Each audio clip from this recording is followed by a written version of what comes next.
Well, thank you for joining us again. We're here with Wayland Smith, one of Ring of Fire Press's newest authors, and he's going to talk to you about his new book. It's not his first, but it's going to be one of his best. It's called Blood on the Nation. Blood of the Nation. I'm sorry. Okay, thank you. Sorry, correct me. Thank you. This is Wayland Smith. I'd like to introduce you to this nice man, and we're going to hear a little bit more from him. Wayland, thank you so much for joining us. Thank you for the invitation. Fantastic. Now, you said this is your third book. It's my third one published. Okay. Well, now tell us a little bit about this one. Matter of fact, if you got a copy of it there, you could show the cover. I actually don't. My copies have not gotten here yet. We're just too fast on this. But okay. Well, Blood of the Nation is set during the American Revolution. And it starts off at the Battle of Concord Bridge, which was one of the first fights in the American Revolution. And this very ardent patriot named Brian McLean joins up with the Minutemen and goes to the battle and gets himself shot and figures he's done. And the local night walker, which is what they call the vampires at that point, because the word vampire actually wasn't in use in the English language at that point, is in need of a new apprentice. And rather than having this big grand destiny, which he initially thought, Brian essentially gets told, "Oh, you'll do." And they drag him out. Oh, great. Well, how did you come up with this idea? I think a couple of things came together at once for this. I've moved around the country a lot, but I went to grade school up just outside of Boston. And I was up there during the big bicentennial back in 1976. So I've seen all of the Revolutionary War stuff, and I've toured all of these grounds, and I've been to all the big sites. And I always thought that was a fascinating period of American history. And I've always been interested in, you know, vampires, werewolves, all the creatures of the night. And I really like it when I can come up with a different spin to put on them. So between calling them something different, since the term vampire didn't exist yet, and a few other little small twists I do throughout the book, and this one poor guy who went from basically being a peasant farmer to apprentice to a vampire lord, having no idea what he's doing. The idea just appealed to me, and the story just sort of rolled out from there. Sounds great. I haven't had a chance to read it yet, but I'm looking forward to it.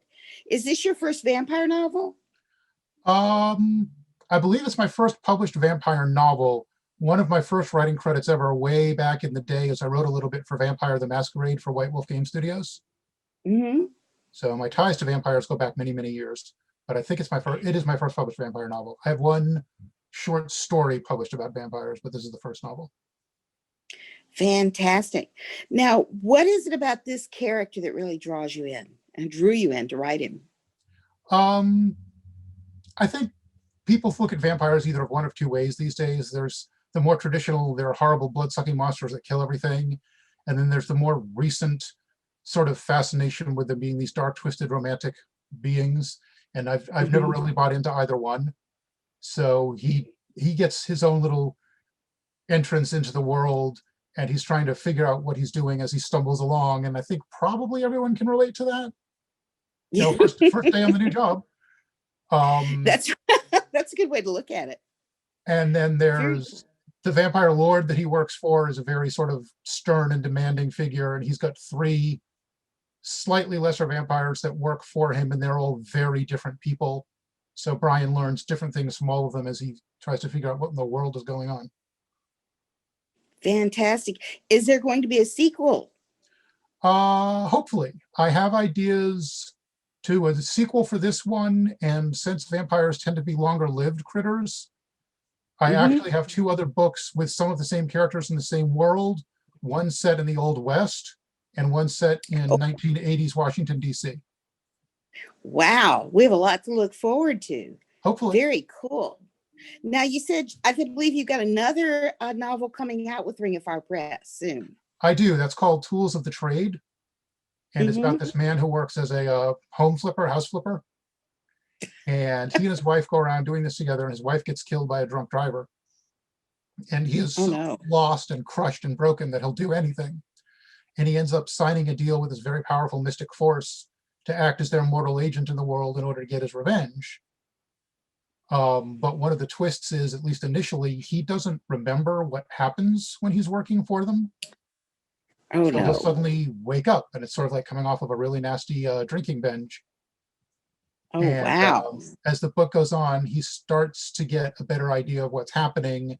And then pretty much at the end of the book, or about halfway through the book, I guess, he finds out exactly who it is that he's working for. And I think I managed to come up with the original idea. I don't think I've seen this done before.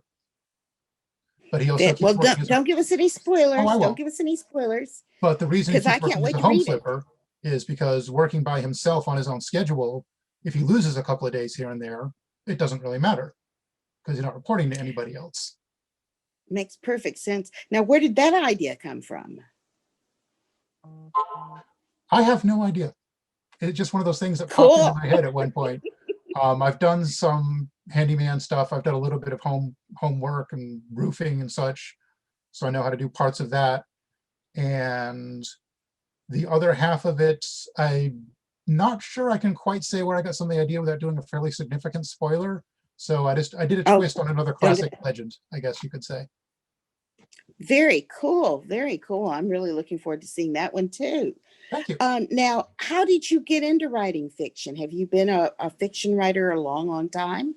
It's a really sort of long, odd story, and it keys around another friend of mine who's Okay. another writer named Harry Heckel.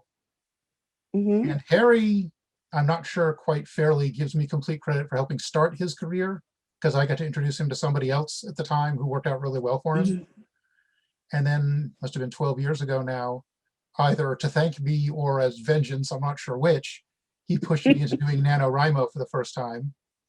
And I sat down November 1st of that year, right at the dot of midnight, and I had absolutely no idea what I was doing. And this entire story just sort of flew out of my fingers into the keyboard. And I was showing a little bit of it to a friend of mine as I went. And she was saying, wow, I can't wait to see what happens next. And I'm sitting there going, yeah, I can't either because I don't know. So you're telling me you're a pantser and not a plotter? I do plotting for a little bit of stuff, but it's been my experience when I try and do like a nice tight outline, my characters will come Mm-hmm. by and pat me on the head and say, oh, that's cute. And then they'll go off and do what they want. So the deal that I've worked out with my characters, and yes, I know this is why writers sound like we're all completely crazy, is I hit what's called landmarks. And I say, okay, at some point we need to go here, and we need to go here, and we need to go here. How you get there, fine, do whatever you want. But these are the points we need to hit. And as a general rule, that seems to work. Well, that sounds like a great idea. Being a serious pantser myself, I totally understand about your characters taking over and going away from you, doing what Absolutely. they're going to do. But I kind of feel like that's the best writing anyway. But I'm kind of biased about that, so I can't wait to see this. So, what are some of your favorite characters that you've come to know? I'll put it rather than saying have written. Um, One of my other books is about a team of superhuman mercenaries. Because you've got heroes and villains, but you got to figure if superpowers were a real thing, some people would charge for them. Right. And the team leader is a woman named Cancel, and her power is turning off other people's powers. And I have a lot of fun with her. And the team speedster is a guy named Sprint, who she calls the world's fastest idiot.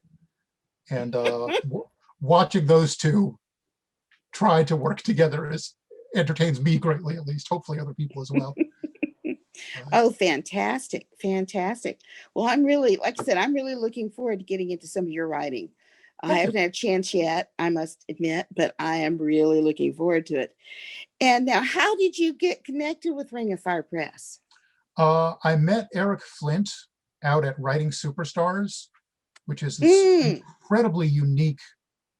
I don't even want to call it a writing convention because it isn't quite that, but it's this very unique experience run by a group of top flight authors: Kevin J. Anderson, Rebecca Mosta, I'm pronouncing that wrong, great people. James Owen, Eric Flint, of course, and then they have rotating guest authors. And I met them through a workshop I did at Dragon Con with Jody Lynn Nye. Oh, And they were another talking great about writing person. superstars. And they said some of it was like, and they teach you the business end, which no one else does. And I thought, well, that sounds fascinating. I got to check that out. And I've been going to that every year since I first heard of it. I want to say it's at least 8 years now. Wow. And I met Eric and I talked to him about some of my books. And I was just sort of passing the time really at one point. And Eric remarkably generously said, well, send it to me. I'd like to take a look. And here we are. Fantastic. Well, I'm glad he did, and I'm glad you did. Me That you too. followed up. Now, where do you want to go in your writing? Well, I'd love to get into that. I think it's 10 to 15% is the official statistic of people who support themselves through their writing. I mean, ideally, I'd Okay. love to be able to pull that off. I don't necessarily need to be the next Stephen King or Jim Butcher or anybody, although, I'd love to. But if I could support myself off my writing, that would be amazing. And if not that, if I can entertain people with what I write, if I get a couple of people saying, hey, that was pretty cool, I'm happy. I'm a pretty simple person. Well, those are both good aims. What about in the storylines themselves? What new storylines are you seeing? I have a follow-up to the Tools of the Trade I was telling you about. I'm about halfway Mm-hmm. through that, I think. And it's dealing Cool. more with what he finds out about around the end of the first book, which is probably all I can say right now. For Blood of a Nation, the book set in the Wild West is actually a variation on the old Celtic myth of the Wild Hunt, Oh, wow. because one of the versions of Very that cool. is it gets kicked off by the death of a very bad person. So I've got the Wild Hunt coming to the Wild West when an outlaw, a really nasty outlaw, gets killed. And this Oh, poor guy wow. who's had a family in South Carolina, his entire family dies off one by one, as happened back then, because medical care was not exactly the greatest thing. He goes out Right. west looking for this one uncle he supposedly has and gets tied into all this weirdness happening. And then in this one very strange town, ends up standing with a group of people against essentially the Wild Hunt coming back. And Wow. a few of the characters in that carry over from Blood of a Nation.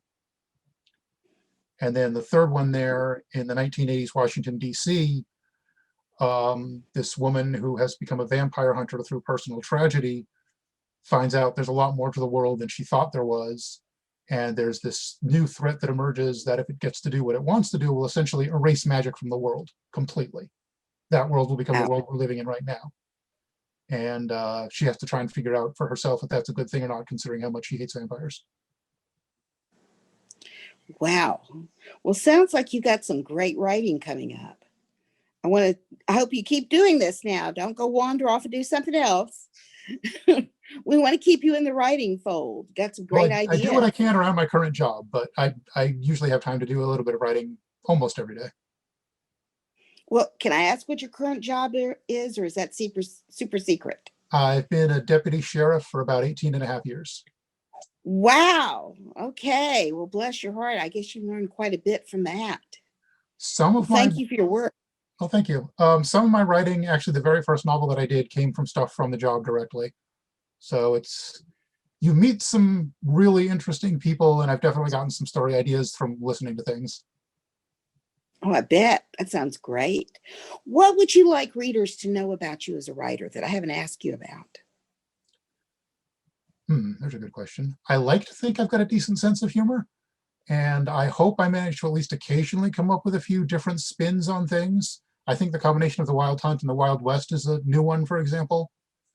Um, Yes. I think the Never stuff heard I it. did for Tools of the Trade starts off, I could see it being a couple of different things, but I think towards the end that gets to be at least somewhat original as far as twisting a familiar legend.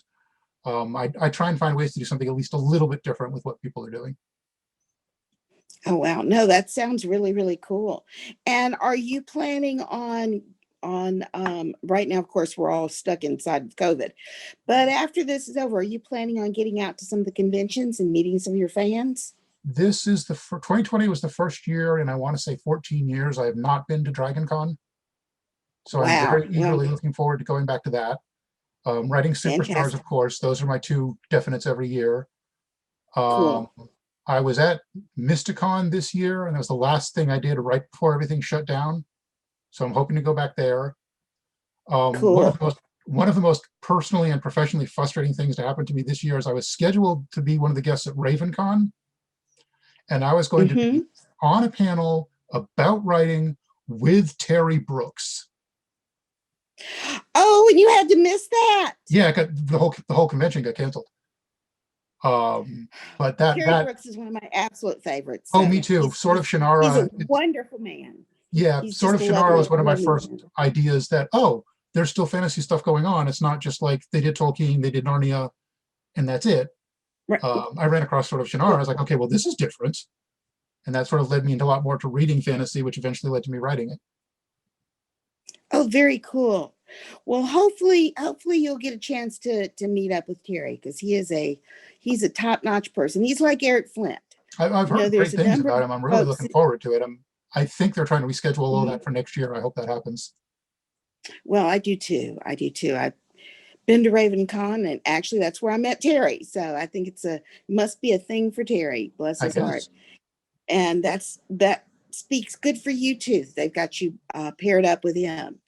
Well, hopefully we'll be seeing you out and around on the convention. Hopefully we'll all be out on the convention circuit before too much longer. For those of us that have spent years on the circuit, now have find ourselves kind of marooned. Now we will be, and hopefully we'll, I wanted to make sure you get the invitation. We're going to be doing a Ring of Fire Press open house. So we're going to be doing a virtual once a month, and we would Okay. love to have you come join us. If I can work And that in with my schedule, I would love to do that. That sounds fantastic. absolutely, because I'm sure you do have a busy schedule. I'm quite sure of that. But we'll definitely love to have you. That's going to be the first Saturday of every month. I'm putting a raw plug right in there. But I want to thank you so much, and I'm so looking forward to reading your characters. You have got some a whole school of interesting characters that I haven't seen before, and I don't think anybody else has either. And I think we were all going to enjoy seeing them. Thank you very So I much. want to thank you very much. I want to thank you for writing them, and I want to thank you for being a Ring of Fire Press author and for joining us today. Of course. And is there anything else you'd like to say to the viewers before we sign off? Stay safe, wear a mask, and hopefully all this will get past us. Hey, I'm with you on all of that. Absolutely. Double down on that one. Well, thank you so much. I really, really appreciate your time, Wayland, Thank you and very I am much. so looking forward to your books. And Thank you. next time we will make sure you've got a copy to show us. How's that? That sounds great. Take care and have a wonderful rest of your week. Thank you very much. You as Bye well. now.